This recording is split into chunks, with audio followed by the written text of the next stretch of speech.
welcome to the SimmBros Pod. Yeah, episode 5. Memorial Day edition. Yes, sir. We're back home. I'm Chris, I'm Cam. and together, we're the SimmBros. And we're here to help you win your 20s, people. Obviously, you can tell if you are watching this on YouTube. First of all, shout out to YouTube watchers. Hey, come on. Always got to. Shout out to YouTube watchers. Those are the real hardcore ones. They're here every day. They're watching this. That's crazy. Our background is a little bit different. As I mentioned before, we are home right now. A quick trip back home. It's Memorial Day. It is Memorial Day. Why not? Got the Monday off. A little barbecue, all that stuff. Barbecue never hurt nobody. Never. Except for the people. It might hurt. I don't know. Yeah. I mean, who is a barbecue ever hurt anybody? I thought you were gonna say like the animals. That's what I thought you were. Grills explode. Ain't true. And also, is Memorial Day like a firework holiday? It probably is. So then fingers, Jason Pierre-Paul. Shout out JPP. Shout out JPP, man. Got that Super Bowl though. He does. 8 fingers. 8 fingers. Does he have 2 rings or 1? I mean, could they even fit on all his fingers? That's what I'm saying. Like Bill Russell. Yeah, I don't know. Yeah, Memorial Day. Good time to get back. Yeah. Needed this day off, honestly. Monday off is always great. I feel like I haven't had one in so long. It's been since like President's Day. Yeah, about to say. I mean, first of all, should we make St. Patty's Day a holiday? You guys let us know. But President's Day, yeah, nothing. There's a few coming up though. Yeah, no, it starts. It goes Memorial Day, 4th of July, Juneteenth. Hey, listen. Hey, some people don't get it though. Hey, I don't get it. I don't know who I got to talk to about that, but I ain't getting it, and I ain't working that day. Juneteenth, then it goes into right there. You're in Labor Day, and then it's like, yeah, Labor Day hits. You're kind of already at the end of the year. Because then it's like just get to October's Thanksgiving, November. And October's a good month because football's on. So yeah. No one's complaining. And basketball and baseball. Yeah. October's playoff baseball in October. October's the best month for sports for sure. No, but then you go October, then it's November. And then November, you got Thanksgiving. November, what's your Thanksgiving? The year's already over. Game over. Because there's like 2 weeks between Thanksgiving and Christmas break or whatever. So basically it's already December. Yeah, I mean, right now, once you just get to Memorial Day, then you'll get through it. Those 2 months were tough. What did Jerry Seinfeld say? It's really just 2 weeks. Yeah, it's just 2 weeks. A lot of people don't know that though. Seinfeld, they'll get it. We'll loop the clip in. I guess maybe. So we're relaxing this week. What's this episode gonna be about, Cam? I don't know. We're just yapping today. I think so. Yeah, we don't really have a script. We're kind of just gonna go with it. We're just gonna go with it. One of the things that jogged our memory. We obviously took a plane to get here, so we were in the airport. We have had some crazy airport stories. Crazy, I know. Yeah, actually, we jogged our memory. I mean, like you forget. It's like crazy. Anything you had? Anything crazy? I mean, I have a lot of stories, but the one that comes to mind most recent for me was your graduation last year. I let mom and dad come earlier because, I don't know how much I wanted to see you. I wanted some more time here. Whatever. This guy. So they left like a couple days earlier. And I was here at this house. Yeah, well, listen, I need the extra day. No, you don't. I do. You don't know me. I actually do know you. I have routines that I need that you can't break for a graduate anyway. So yeah, whatever. I leave. It's a West Coast to East Coast trip, and I'm leaving on a regular red eye, like we always do, because it's probably the best because you lose the least amount of time. At least you can sleep on that time. So leaving the flight's at 11:30 or so p.m. Right, and I leave in my regular 9-ish or so to get to LAX, which takes like 30 to 45 minutes. Even on a bad day, but at 9 p.m., it's usually even less than that, probably like 30 minutes, right? I did the maps beforehand, and I'm not checking a bag. All I have is a carry-on because I'm only there for the weekend. So again, the Uber, everything seems fine. The navigation's saying I'm going to get there at 9:37. I'm like, this is perfect. I'm going to be there even earlier than I wanted to be because I personally like to cut the airport close. You don't, so that's a whole different story. I get there, and I get to like a mile-ish out, a mile and a half outside of LAX, and traffic starts to back up. Like not, oh, there's traffic. No, traffic is legit standstill.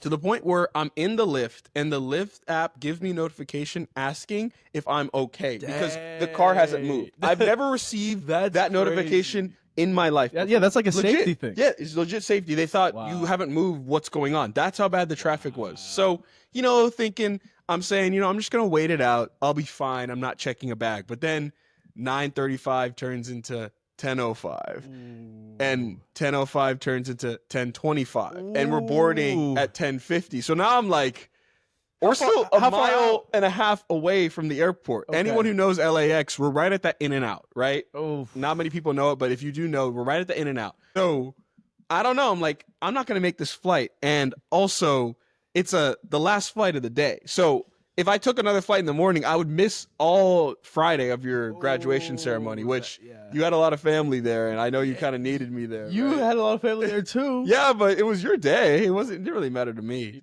And like a rational human being, I got out of the car and was like, I got to start running. I got to figure this out. And I'm full hoodie, full sweatsuit, because I like to wear a sweatsuit, full sweatsuit, backpack, back. And I'm like, I got to make this plane. So the adrenaline hit me like nothing before. And I've run a couple marathons. So I at least was in some sort of good enough shape to start running. But I've never felt this way before in my life. It was kind of like, when they say a mom gets this extra mom strength when her kid's in trouble. That was the adrenaline I felt. Because I was like, if I miss this thing, I will never live it down. Never. If I miss your graduation, I will never live it down ever in my life. What pace were you running at? I don't know. I turned my watch on though. It was 1.8 miles. But if you had to estimate, what would you think? I think I was around like 7:45. Yeah, so you're going. I was sprinting. And the thing is, there's so many hills at LAX. There's one big hill too. So I'm up this hill. I'm sprinting up this hill with the bag on. It's also 11 p.m. at night. I got to cross streets. There's like cars horning, but listen. I know what I had to do. I had to get to see you. Yeah. I almost died there, I almost did. So I'm running. And the best part about LAX, so here's the other thing. I was on United, right? And LAX, like any other regular airport, has terminals 1 through 7 or 6, whatever. Yeah. United happens to be terminal 7. I'm like, this is not going to work. Because even if I got up to the terminals, I would have to run all the way to 7. This is not happening. But thankfully, LAX, I don't even know, by the grace of God, has a Terminal 7 connector from Terminal 1, like to get automatically to Terminal 7. It's like a shortcut. Yeah. So you don't have to go through 2, 3, 4, 5, 6. So I took that shortcut, but again, it's a car shortcut. So I'm running in like the car areas, right? And like there's cars behind me, like trying to like get me out of the way, but I'm like trying to run on as small towards the shoulder as I can. Yeah, no, but like I'm like, dude, I got a bag on, like don't hit me, I'm gonna sue. So I end up getting there in time, right by the time I group boards. But like the craziest part is that, of course, the flight was full, and I am drenched in sweat, and dude, the chafing from my pants on my. I was like, why am I like inner thighs hurting? I take off my pants when I land in DC, and I have like all these burns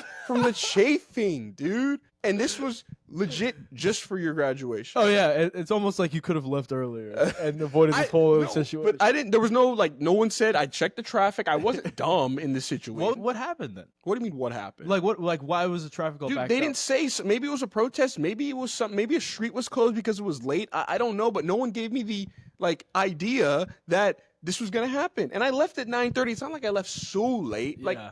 Fair. So I don't know, but I made the flight. I was sweating I think I was actually in a middle seat or a window. I was in a window seat, and then the whole flight I couldn't even pee, but I had to pee so badly because I didn't want to wake the people up. Oh, you gotta go. When I got off the plane in DC, I legit the person, and this is not even a joke. The person next to me was like, "Are you okay?" Because I was like holding my pee in so much that I was gonna die. And I made it to the bathroom. But this was it wasn't like, oh, I'm holding in my pee, whatever. No, this is legit, was going to burst. And it's an avoidable But I was just trying to lock in. I was just not trying to mess people up. I was like, I can wait. And then I was like, no, I can't wait. And then everyone, then when they're getting off the plane, you're like, can you go any slower? This guy up here is measling around the overhead bin. They're not. And I'm dying back there. Dying in row 38 because we don't got that like that yet. Oh, airplanes and airports. I got a lot of other stories, including a bad one coming back after Thanksgiving, which is a little grosser. Oh God! Oh, that was rough. That's a fun one, but I'll let you take the mantle now. I know you have a couple great stories. Anything comes to mind immediately? Yes, I do. In fact, have a story. Of course you do. Classic, right? I don't know if I mentioned this before, but I studied abroad in Rome. Wait, what was her name? Nice. And it was fantastic, but I almost didn't make it there. You almost didn't make it to Rome. Yes. Okay. Okay, so I was flying from LA to New York and then New York to Rome. Well, that's a couple trips right there. It A was- lot has to go right in connecting flights. It's an all-day affair. You got a lot of things to worry about. All-day affair. So the connection I had in New York was 2.5 hours. Yep. More than enough time. Should be. More than enough time. That's what I think. So we land in New York a little bit late, probably about 30 minutes. I'm like, whatever. Oh, you'll still be fine. Yeah, I already checked all my bags. Like, they're already done. Yep. But then we were all hungry because it was like New York time. It was probably around 7 p.m., 4 p.m. LA time. We're all hungry. We haven't eaten anything all day. We've been in a plane for Probably left at like 9 a.m. Right? Yeah, we've been in a plane for the last 6 hours, right? There's a Shake Shack. If people know this, man, if you know what I'm talking about, you know what I'm talking about. There's a Shake Shack in the Delta terminal that has like an automatic order system. Basically. Yeah, like you just do it yourself. Yeah, it's right? like a self-checkout. Self-serve. Yeah. Yeah, basically. So there's like 3 employees at the Shake Shack. 2 of them are just talking, hanging out. There's one guy actually flipping burgers. Respect to that guy. And I noticed that a line starts to form, and like not really a line even, because it's very quick with the self-checkout. Yeah. But I noticed a lot of people are doing it. A lot of people, like I would say like 10 to 15 people have put in their orders. Yeah. Since me. So and there was people before me as well. I see one guy flipping like 6 burgers. That can't be enough. I got a double. Yeah, exactly. So I know it's not enough. And you're right? probably the lowest of most That's people. what I'm saying. So I see that, and I start to get a little bit worried because I'm like, okay, like I'm starving. Like I just want to eat. I'm not even thinking about my flight. And again, these 2 employees are just talking, hanging out. One guy flipping 6 burgers. About 10 minutes go by, and he gives out the first order to like 3 people after 10 minutes. And I see people are just keep clicking and keep pressing. And he puts on like 6 more burgers, and these guys are still talking. And I'm like, no, this is not good. The clock starts ticking. 30 minutes later, nothing's happening. Like that long? Yeah, no. It's terrible.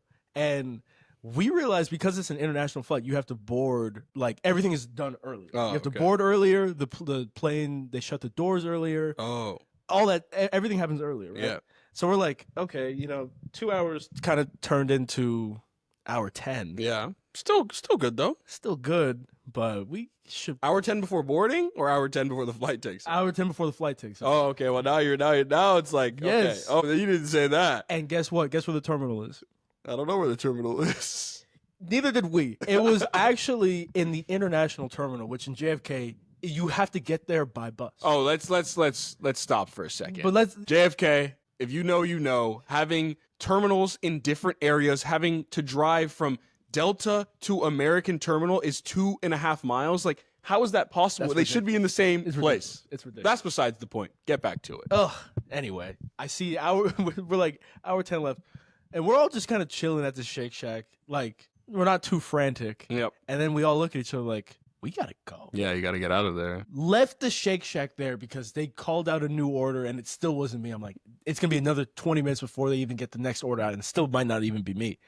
I ordered food. We left that Shake Shack, and we didn't walk to the terminal. We were sprinting. Funny story. We're sprinting to the bus to get to the international terminal. We Yeah. see Tracy Morgan. Oh, nice. Shout out Tracy. He was just chilling at the airport. Go Knicks. Anyway, we're sprinting. I mean, full on sprinting. All of us have a backpack and a carry-on and a big carry-on bag, right? Yep. Sprinting to get to this bus. We get to the bus. We have to wait 10 minutes for the bus to show up. Crazy. We have to wait 10 minutes for the bus to show up. Crazy. And when the bus shows up, it drops us off at the wrong terminal. No, it didn't. I didn't hear that. It dropped you off at the wrong. What do you mean the wrong? Or did you guys get off at the wrong terminal? Whatever happened. Yeah, there you go. And whatever happened, we were not at the right spot. I see. Listen, I know him. I knew. And then we've later learned you have to go through security again. Oh, what the? Going through. Wait, you already did those. You You have, already checked your bag. you have to go through security again. To go Again? international flight. Yeah.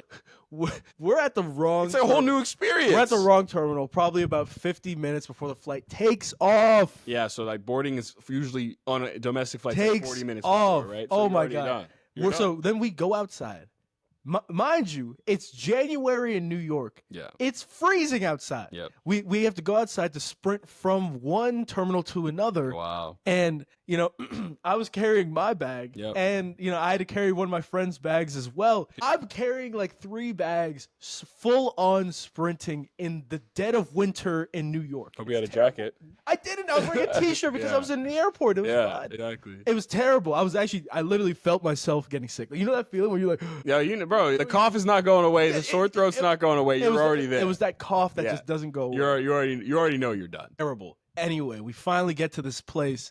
They have to like check our passports and do all the. Oh my God, yeah, really? yeah, dude, You already did that. That's dude.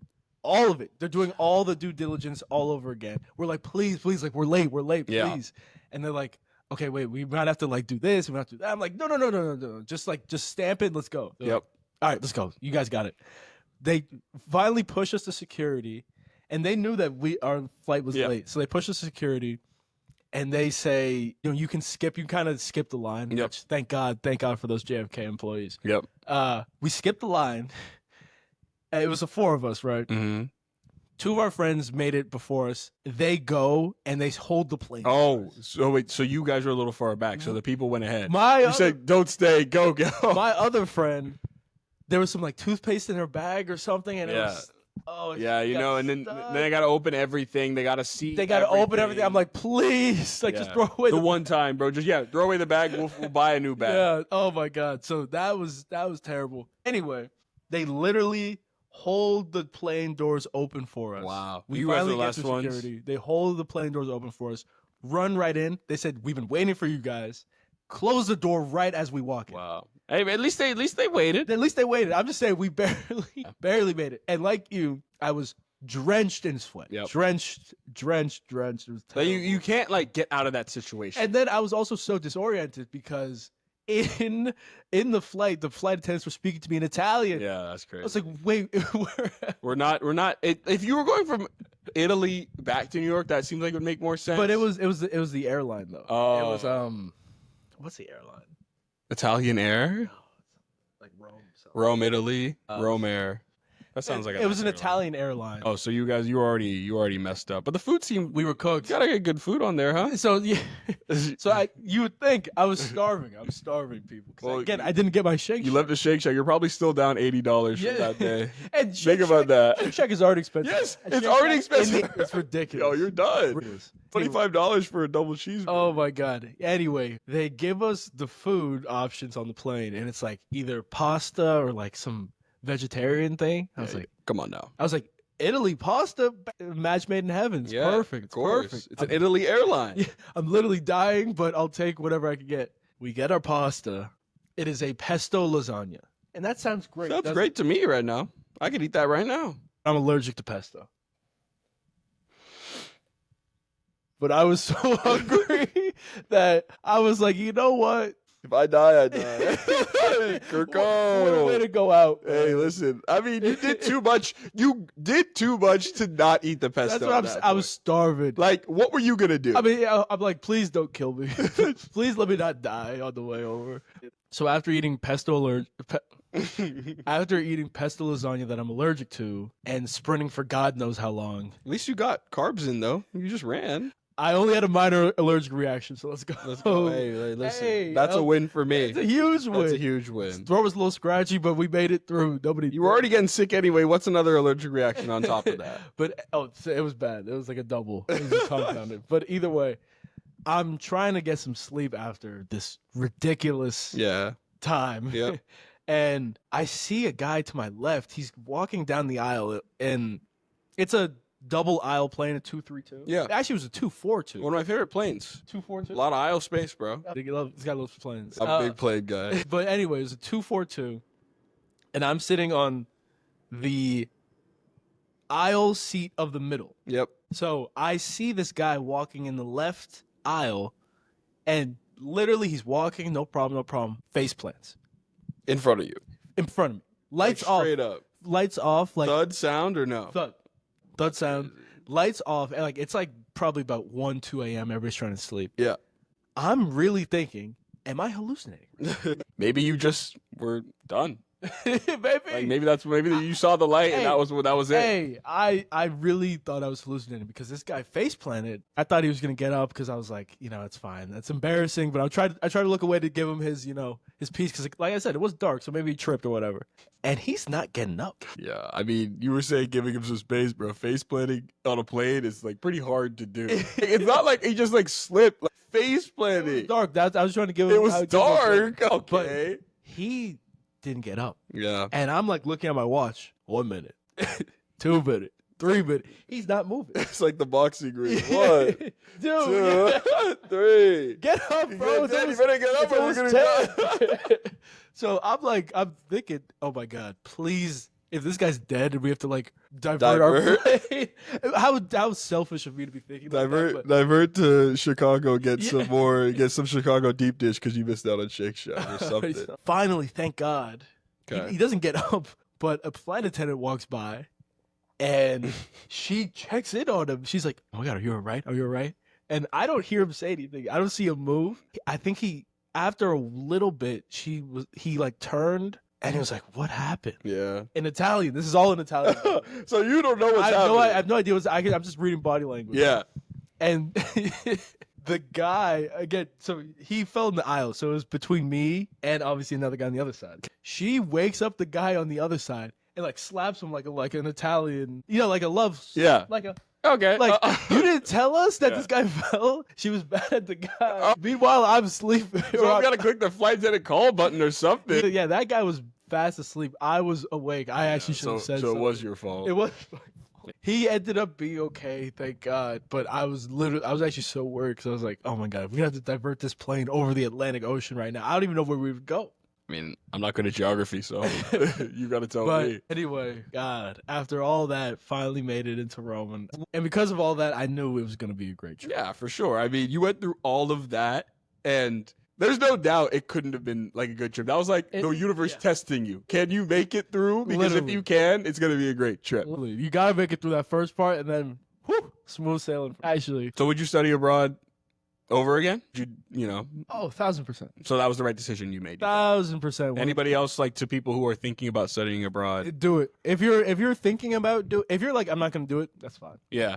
But if you're thinking about maybe I should do it, maybe I shouldn't do it. It's nothing can ever compare to like what the day-to-day you have now and for the rest of your life will never be anything like that. Yeah. And so it's really great to kind of just like immerse yourself in a different culture and learn a whole different ball game, really. It just makes life so exciting, so interesting. I feel like it like opens your eyes up to a lot of different things. And yeah, well, one of the greatest things I've done. Do you think you made a lot of new friends from like, because don't you, when you do it in a place where you're with like a lot of different students from different schools, right? It's not just students from your school. Dude, I've made some of my best friends from abroad. And even people that I went to school with that like now I was, because I was it was closer with them. Yeah. It was fantastic. Yeah. Some of the best friends I've made, we were abroad together.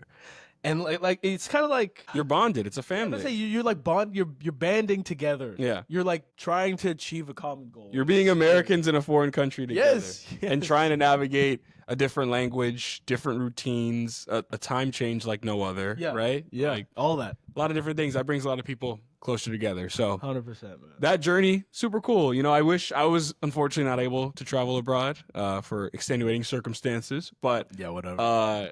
At some point, I definitely want to get to those places and do a lot of different traveling things I can. Should. It's important. And we do stuff together. I know we're planning a lot of different things down the road. Of course, we were just talking about Japan, but we can't go to Japan until we got money like that. Yeah. No. We want to do it right. We want to do Japan right. We want to do it right. So, yeah, that's cool. Traveling's going to be everything. But another thing we want to talk about today is the state of sports TV nowadays. Interesting. Yeah. Interesting. I don't know if a lot of you guys grew up in the same era that we grew up, but we grew up with the Sports Center Top 10. We would watch it every day in the morning. Don't forget about Friday. Top 10. Not Top 10, the gray sort of ticker on the screen, and it was just straight sports highlights. Stuart Scott, whoever it was. We would know that when the Top 10 came out, it was like we had to go to school because it was usually like 7:55. Yeah, At that point, we had to get up and go. So we were like, we wanted to get to the top 10 to see the plays from last night because we went to sleep so early. But then also we didn't want to see it because that meant we had to go and get up and go to school. Yes. And one of those, within that early Sports Center days or OG Sports Center days, there were all these other shows like Sports Nation, Highly Questionable, and more specifically Around the Horn. Wow. I think, Round the Horn is a staple ESPN show, a staple show. And I know it's not the most glamorous. You're not going to have these high-level athletes talking and doing different things. But what I think and what we've all grown up on is just being a good show. It's kind of like a show you can just tune in on and see new perspectives about the day in sports. Because a lot of times you might be seeing athlete perspectives or personality perspectives, but these people were just straight writers, right? They were in the locker rooms. They were covering this team, following these teams, and giving their perspectives. And I thought being able to see 4 different people every day give their perspective on different topics was amazing. And this past Friday, May 23rd, was the last episode of Around the Horn. It's a shame. 23 plus years. It's a shame. Shame. I think shame. It's a shame. And I don't know, I'm just upset about losing that show and about where the state of sports media in general is sometimes. You know where it's going now? Where? Hiring athletes and celebrities. Yeah. Yep. I mean, that's all I see. Athletes and celebrities, sometimes both. Yeah. People like Shannon Sharp. Yep. Perk. Yeah. What do they say? They don't say anything. Their takes are not great. Yeah. No. They're media personalities. Stephen A. Smith is an actor. Yeah. He'll tell you he's an actor. When he's on General Hospital, Yeah. Brick. He's an actor. He's acting. Yep. When he has to prove his point on First Take, he's acting. He's just screaming. It doesn't make any sense. And it's like making a point to make a point, right? And listen, I get it. There's room for that. That's what, kind of where we're leaning in the world. And that's fine. But you can have that, but you also should have a show that has a breath of fresh air like Around the Horn. I think it's almost like it's so essential. Yeah, it is. Because you have all these media personalities, which I hate that term. Yeah. You have these media personalities talking about sports. Yeah. And not the media. No. And it's becoming like a reality TV show. They're not in the locker rooms. They're not at the press conferences. They're not covering things every day. Like, that's what it used to be. And look, believe me, sometimes I can agree journalists are in too much. They do too much. Yeah. I get that. 100%. Delicate balance. Which is why you have one show with journalists. Yes, that's all we were asking for. We're not. There's how many debate shows now? Fox Sports 1 has like 30,000. It's all debate shows. It's literally, I think it's besides Cowherd, who he does sometimes debate, then it's like Nick Wright, First Things First, which I honestly like, but then it's like Paul Pierce, LaShawn McCoy. Yeah, come on, man. What do they even? They don't even know anything about basketball. They're debating basketball, and LaShawn McCoy has no idea. He has no idea what he's talking about. He doesn't even know what's going on in football. I know. That's what you do. Like, seriously, just what happened? What happened? It's become. We become old heads. Clicks. It's all clicks now. It's all about what will get you the most amount of views on social media. And look, Around the Horn, journalists giving their opinions, what doesn't get you that many views? Probably on social media. But it was still, ratings wise, it was still one of the more popular shows on ESPN. Yeah, everyone looked forward to it. It was kind of like a routine. Staple. We know we're going into after NFL Live. It's Around the Horn. Yeah, and 2 it's o'clock. Pardon the interruption. 2 o'clock. Yeah, 2 o'clock, 5 o'clock Eastern. Yeah. So it's just sad to me, and I really just don't like it. I don't like where we're going. I don't like the state of TV. I don't like any of it. And what I really feel for, the journalists at the end of the day will be fine, right? They're still working on their own things, but they showed all the crew, all the people behind the scenes who you don't even see, who have worked on this show only for the past 23 years. They're just out of a job now. They're done. They're just out of a job. It's terrible. For no reason, pretty much, right? The show was doing fine. It's always been good. And they're out of a job now. So those people have to go figure out a new thing after doing something the whole time for 23 years. The same thing. It's could you imagine trying to find something new? And they kind of weren't even told why it was taken away. Yeah. It was just it's taken away. And we don't even know what's replacing it. There's probably going to be some podcast. Maybe this one. Yeah. Just kidding. Not after that. Yeah, it's the same thing, dude. Around the Horn lost. We just lost Sports Center in Los Angeles, too. I think You know, Yeah, I don't know it's what's kind going of going on. the wrong direction. Wrong direction. Maybe we are becoming old. I mean, you Is that what it think? is? I just know that old people don't like when There's change happens. But I think this change is the wrong change. That's what they say too. Damn, maybe I should just stop talking. Yeah, when the iPhone came out, this is wrong. Oh, This is not gonna help anybody. But I just like, seeing the people get out of a job and all that stuff, that just hurts me. It is disappointing. And, it's just, I guess it was our childhood, and maybe we're being a little extra about it. But Nostalgic. I don't know. It means something to me. That means so to me. It really does. I do love the Pat McAfee show, so that's great. It is great. But everything else, like I used to like look forward to ESPN. It used to be like the flagship channel. Like, yes. Everybody would watch this. This is the show for sports. This is the channel for sports. Yeah. Now, I mean, I don't know. I don't know anymore. I don't know. And we're also coming up on the end of Inside the NBA as we know it. It's another. There's actually a lot To be so commercial. It's so there's a lot of pushback actually I've seen from even my own friends who don't love Inside the NBA. That's crazy. I know. I mean, look, again, here's another thing. The Inside the NBA guys, besides maybe Kenny the Jet Smith is not a Hall of Famer. Yep. He was a very impactful role player, Mm-hmm. and he knows that. Yeah. It's because he's still an impactful role player on the show. Yeah. He knows his role. He knows his role. He has to come in with analytics and facts. Because they're not gonna respect him. Because Shaq and Charles Barkley are the other two guys, two of the greatest basketball players of all time. Yeah, all time. Easily. Yeah. And they can say what they want. Like, what are you gonna say they're wrong? You're not one of the 22 players better than him. Yeah. Yeah. Exactly. So like, if Charles Barkley says, "Oh, this kid isn't playing hard enough," like, you can't really you can debate it, but only Shaq could really do it. He only would respect Shaq for saying Shaq. Like, at the end of the day, they come in with opinions, Yeah. and not facts or not analytics or nothing behind it. It's all what they see, what they feel, which is respect. Again, they're two of the greatest to ever do it. But I definitely see why people don't like the show. Yeah. I can understand it. I love it. I think it's very entertaining. I think so. Yeah, I think I could see why people don't understand it. Yeah, because yes, I get it. Like we made a joke. We make a joke sometimes that Shaq doesn't watch the game at all when the game is going on, and then he reacts live to the highlights. Yes. Next time you're watching Inside the NBA, funny. watch how Shaq reacts to the highlights. It's like he's seeing them for the first time. He's always like, whoa, Yeah. whoa. Like Tyrese hits a three. Yeah. Like, bro, would you not see that? Were you not watching that? Dude, I really don't. Not. He said he wasn't watching. Yeah. So I think like they're kind of. You're probably like, well, those guys are kind of the same way. They're just takey, right? They do a lot of hot takes and they don't really, have a ton of journalism background. The one thing I'll push back on is say, like, that is a good show. I think that it's really produced well. Like, they do a lot of funny bits. They did, like, a fake sponsor about Chuck trying to lose weight. Like, they just do funny things. Like, when Shaq had to pee during one of the games, they brought out a TNT-branded porta potty the next day. Like, it's just hilarious. funny stuff, That's right? funny. And that stuff you don't get. Right. And I think especially with the post-game show,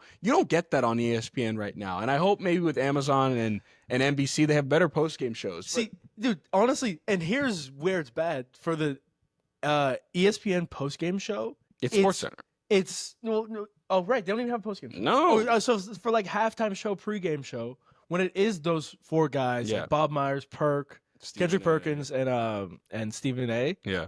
Like they're not funny enough to like make it entertaining. Yep. But their takes also are terrible. Yeah. So it's both. Like, it's literally like, what am I watching this for? I'm not going to learn anything new. Maybe Bob Myers might give me some GM insight info. Yeah, maybe. But like Perk has no idea what he's talking about, and he's not funny. Exactly. Why would I watch? No, we literally, if we're watching the game and it's a halftime, if it's on TNT, we'll watch the halftime show because we want to know. And they're funny and they're entertaining. Yeah. Whether on ESPN, we're trying to go find another game or you'll go shower or something, right? Like, that's the difference. So the fact that Inside the NBA is leaving TNT, it's the same thing. I don't know what it's going to be at ESPN or whatever Corporate it's on America. right now. Just a lot of greed, a lot of things going on. But I hope it ends up being somewhat of a show, maybe 80%. I don't know if it will be. They say they're going to have all the rights, but they just say that. I don't believe it. Yeah. It's just going to look so weird. I can see it already. It's Yeah. it's going to be like new and fresh. Yeah. Like, And they might even have like Stephen A on there, and like I don't know if they want that. Yeah, exactly. And first of all, shout out Charles Barkley. He'll never see this, but Charles said it that he was actually going to retire at the end of this year. But once TNT didn't keep the NBA and ESPN was sort of going to take over inside the NBA, in order to make sure the show stayed alive, Chuck is going to stay for at least 1 to 2 years. And it's actually not even about Chuck himself. He doesn't care. He doesn't really even want to work. He'll tell you that himself. Yeah. But he said it's for the crew. It's for the people who do things behind the camera each and every day, the people we just talked about on Around the Horn. So, that's the type of person Charles Barkley is. Yeah, sometimes we forget that, like, oh, yeah, if we cancel inside the NBA, Shaq.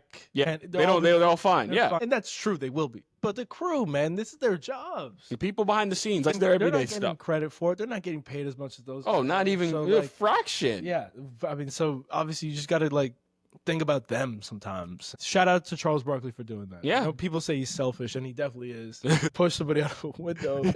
I try to forget about that. But he is caring in this particular situation. It's a great move by him. No, definitely. And I think all of this stuff we're talking about can kind of be on, a bit of a broader theme that change is inevitable. It is always. In your life. Like, the only thing you can do is get used to it, because you're never going to be ready for change. Like, look at us. We're talking about, we don't want, Around the Horn to leave. We don't want inside the NBA to change owners, right? Like, all that stuff. We're not ready for it. We don't want it to happen, but the only thing you can do with change is get used to it. Being adaptable is one of the most important skills and characteristics that you can build for yourself. Yep. Because the lights are never too bright for you. There's no problem too difficult if you're adaptable. Yeah. You have to be able to change your strategy. Yeah. And just be able to fully adapt to the situation. No, I think that's totally right. And it actually hits me on a point. What was the documentary called that we just watched? We watched The American Manhunt on Osama bin Laden. Just came out on Netflix. It is, right now, last time I checked, was the #1 TV show on Netflix. Really good. Fantastic. Highly recommend that. Fantastic. We won't go too deep into it for any spoilers, but pretty much. It already happened. Yeah. Well, no. I mean the show, but yeah. Go on Wikipedia. Any spoilers. Oh, my God. But I think that kind of hits on the change part. They talk about the Navy SEALs when they were preparing to do this mission.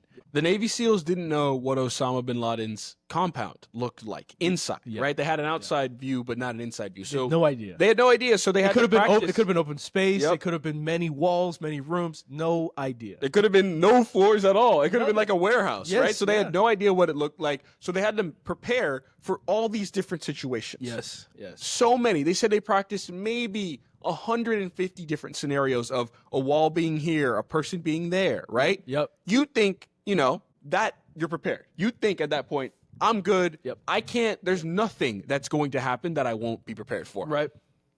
Mission comes until it happens. Mission comes and the first thing is already off. It's off. It's already off. I mean, like completely wrong. Like they had to land somewhere else because something else happened, right? And now some guy was supposed to be on the roof and now he's actually on the ground. Oh my God. So like even step 1 of an 100-part plan that you've planned out 500 different scenarios for doesn't even work. And that is what change is all about. Yes. And shout out to Admiral McCraven. Yeah.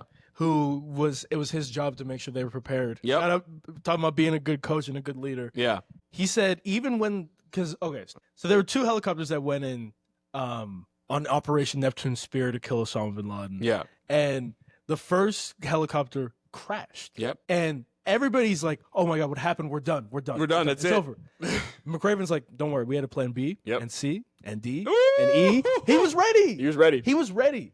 He sent over another helicopter. They were good to go. Yep. He said, let's keep going. That was just the start. Then they get inside and everything changed. Like, that is just the point. Yes. You need to be prepared for change. And you're never going to know when it happens. Yep. You have to just get used to it. You have to continuously plan for other contingencies. Failing to prepare is preparing to fail. I mean, it's it. God, it really is. Change is everywhere. Change is inevitable. In our lives, in your lives, in every single aspect of your life. What happens one day might change on a whim the next day. Mm-hmm. How are you going to respond to that? How are you going to be ready for it? Are you going to be ready for it? Are you going to be upset that SportsCenter is leaving? Or are you going to find a different show to watch, right? Like, are you going to, be upset that the helicopter landed over here, or are you going to finish your mission? You got to. Right? You got to. Are you going to pout about it, or are you going to figure it out? Are you training for a marathon and your first mile doesn't go as well as you wanted to? What are you going to do? You gonna quit? You're going to quit, or you're going to figure it out? No. That's change. That's change. You And gotta be ready change is for it. everywhere. You gotta be ready for it, man. Change will always be there. Always. It will always be present. It's all about how you react. Yeah. How many times, how hard can you get hit and still get up? Was that Rocky? Yeah. Something like that? I mean, things are going to change every day. Yeah. It's all on you to figure out how you're going to improve your life and still roll with the punches. Right. And you know what? Kind of speaking on that. Yeah. I always see in comments on, posts about people who post their workout splits or post their what I eat in a day. The comments are always like, how do you stay so motivated? Mm. And those comments aren't even for us, but they're for other people. What do you say to that? I think motivation is fleeting. It's not everywhere. I think they're thinking the wrong way. They're already asking the wrong question. It's not motivation. It's discipline. Yes. Because you're not going to be motivated pretty much most of the time. You're usually motivated maybe once a week, if that, right? Maybe. I made a video about not liking to run, yet I still run. Yeah, running sucks a lot of the times. You don't want to do it. Yeah. We're training for a half marathon, which, that's a whole different story. But you don't want to run, right? And the discipline of it all is what will actually carry you more than your motivation. Right. Because if you have the discipline, if you know that, hey, I have to do this regardless of how I feel, and you do it anyway, when you do it when you don't feel well, when you're not motivated, you still get it done. And then when you actually do it when you're feeling motivated, it's like a 10x exponential feeling because you're motivated and you've continued to do it, right? That is the difference. People are saying, how do you stick to this? How do you do anything? How do you get a tech job? How do you do that? You have to be disciplined with it all because you're not going to want to study different tech problems. You're not going to want to go to the gym 4 days or 5 days a week and stick to that split and really progressively overload. Yeah. You're not going to want to run 4 to 5 times a week if you're training for a specific time for a half marathon. Right. You're maybe going to want to run once. Yeah. But the motivation is not what you should be looking at, right? It's the discipline of it all. Getting yourself to a point where, hey, I don't feel great, but I know I got to do this anyway. And that's the mental fortitude you need. That is how you actually become motivated, is by just being disciplined. Because as long as you're disciplined on the days you're unmotivated, you will get to one day where you feel motivated. And that motivation will and should carry you through those next however long days it takes for you to get motivated again. So you're saying people have it backwards. It's Yeah. Motivation, then discipline, discipline, then motivation. Discipline to motivation. I love it. You're going to have to do things when you don't want to do them. And here's another thing about doing that consistently. Things that you don't want to do, but you still do. Yeah. It builds self-confidence. It is self-confidence. If you can prove to yourself that you are what you say you are, and you do what you say you're going to do, who's going to tell you anything otherwise? No one can stop you. It literally, you can't tell me nothing. I know me. I know what I do. I know me better than you know me. How you going to tell me something? You know what I mean? So the biggest key when it comes to actually building real, lasting self-confidence, set realistic goals, make lofty but realistic. Yep. And actually follow through. If you're having the worst day at work, you have to follow through. If you're having the best day at work, you still have to follow through. Yep. You can't let what happened to you earlier dictate to what you're going to do when it comes to upholding your goals. Motivation is fleeting. Yep. And if you're relying on motivation, you will never succeed. You'll never make it. Because we're humans, right? Our body's like, chill, relax, do anything. down. I would just lay down for the rest of my life. That's literally what is human nature. And so if you're waiting to feel motivated, it doesn't happen. I always see, how do you stay disciplined? How do you stay disciplined? What do you think? I mean, discipline is just knowing the promises you're going to keep to yourself and sticking to them, knowing you have further goals in the future, that the only way you're going to get there is through that discipline. 100%. I think that's what it is, right? It's never going to get you anywhere, or you're never going to even want to be disciplined the rest of your life. But you have to just know that if you keep at it, the more days you stack, the less people who can stack those days. And if you can just keep going, at some point in your life, you will stack so many days that the people behind you would never have made it. Like that graphic where this person is mining for gold, right? I don't know if you've seen it. Right? Where the guy is one pick away, one more day of work away from getting all the riches he ever wanted. Yep. Stops. Yep. On that last day. Yep. Turns around. Yep. And doesn't know that one more brick, one more pick, one more would bring him all the money he ever wanted. All the success. And the other person kept going. Yep. Didn't stop regardless of how they Yep. felt. Was able to get all the money. I bet you that person enjoyed the journey. Probably did towards the end. That's how it goes. It was worth it because you will always enjoy the journey when you make it to the place you want to be. Yeah. At the end of the day, motivation, we have to throw that out of the vernacular, man. We're not talking about motivation anymore. Yeah. It's all about discipline. It's all about staying committed to the goals that you gave to yourself. And here's another thing about these goals is that if you tell yourself, you know what, I got to go to the gym 7 days a week. I have to read and go to bed. You're never gonna actually do that. It's not gonna happen, right? not. The importance of setting realistic goals is it's understated because people always are like trying to overcompensate by setting goals that are unachievable. 75 hard, do this, all that. Like Dude, you don't have to do all that. Like, just literally just go to the gym, exercise, however much is applicable to you, however much you can handle. Yeah. And do it every time. Yeah. So that's the thing. If you do it every time, maybe you'll add another day or whatever. But you have to actually follow through. And that's where you start building the confidence in yourself because, I did that. And I like, instead of saying I want to go to the gym, for example, 3 days a week, say I want to go to the gym Monday, Wednesday, Friday. You got to make it granular enough to know. I think when it's granular, because then look, if your brain's telling you, oh, it's Monday, I know we said we're going to go to the gym 3 days a week. I still have 6 extra days. I got Yeah. 6 days. I'm not going to go today. Oh, dude. That's how you know you're too deep in it. Yeah. Make it granular, relatively granular. You're going to go to sleep early these days. You want to read 10 pages of a book. Which days? Yep. Put it down. Don't say I'm going to do it. Yep. You're not going to. Because then if I'll do it tomorrow, I'll do it later. Tomorrow, And we later is done all the it. same thing. Later doesn't exist. Later doesn't exist. Tomorrow will always be tomorrow. Yep. You know what I mean? Even tomorrow, you can say I'll do it tomorrow. Yep. Every time. There will always be a tomorrow. That's why it's so like no tomorrows, no maybe laters. Put the days you want to do the things you want to do.